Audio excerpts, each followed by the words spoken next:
A Basílica Papal de São Paulo fora dos muros é uma das 4 basílicas papais de Roma, a segunda maior depois da de São Pedro no Vaticano.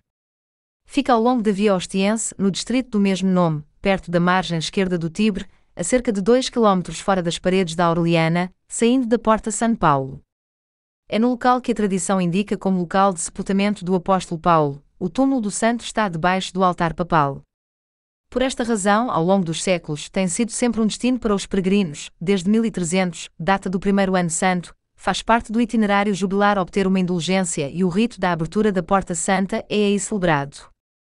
Desde o século VIII, o cuidado da liturgia e da lâmpada votiva sobre o túmulo do apóstolo foi confiado aos monges beneditinos da abadia adjacente de São Paulo fora dos muros. Todo o complexo de edifícios goza do benefício da extraterritorialidade da Santa Sé, ainda que se encontre dentro do território da República Italiana. A Basílica é uma instituição ligada à Santa Sé, incluindo a abadia anexa. A Santa Sé goza de plena e exclusiva jurisdição sobre todo o complexo extraterritorial, e o Estado italiano está proibido de expropriar ou impor impostos. O sítio está na lista do Património Mundial da Unesco desde 1980. Aqui, os primeiros cristãos construíram uma capela funerária, que mais tarde foi transformada numa basílica por Constantino e consagrada, segundo a tradição, pelo Papa Silvestre em 324. Em 385, a reconstrução do templo começou em maior escala, terminando em 395 sob o imperador Honório.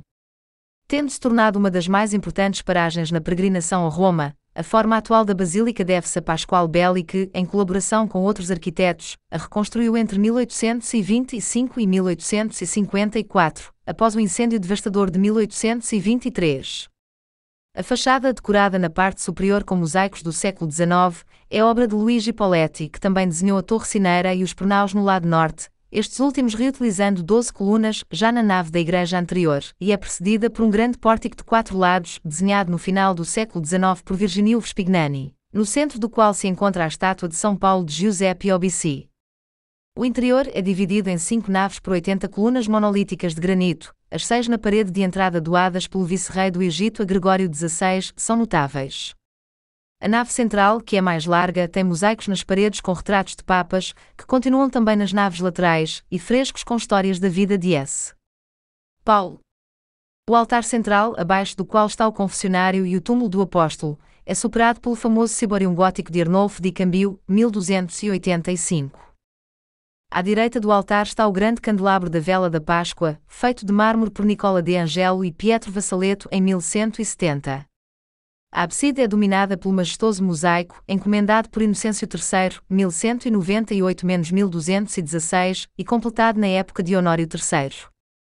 O claustro contém numerosos fragmentos arquitetónicos da antiga basílica e achados arqueológicos do cemitério vizinho de Ostiense. O claustro da basílica, obra de Jacopo e Pietro Vassaletto, de quem tira o seu nome, é uma das maravilhas da Roma do século XIII.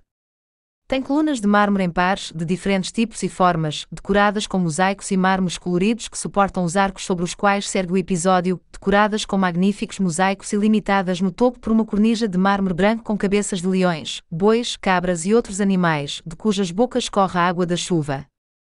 Os monges beneditinos da abadia de São Paulo, que durante séculos foram os guardiães do túmulo do apóstolo Paulo, criaram o jardim monástico no qual cultivam ervas e árvores mencionadas na Bíblia. Um esplêndido oásis que reproduz idealmente o Éden bíblico, um lugar intemporal para meditar e refletir sobre a visão cristã e monástica da natureza, imersa numa eterna primavera. O itinerário botânico-científico, mas também teológico, filosófico e literário.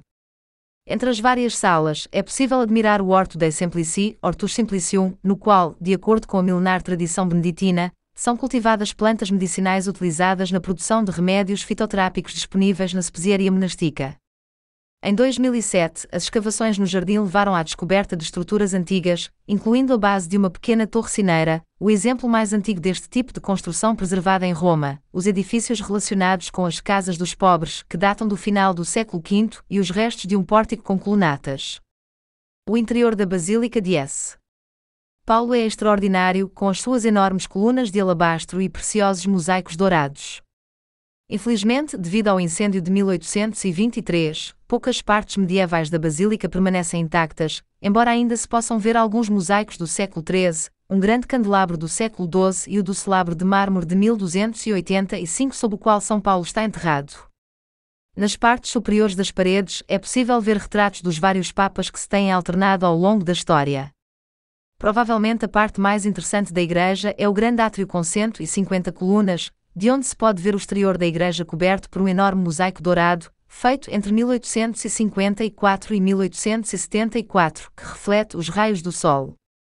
O centro do grande pátio do jardim é dominado por uma estátua colossal de S. Paulo.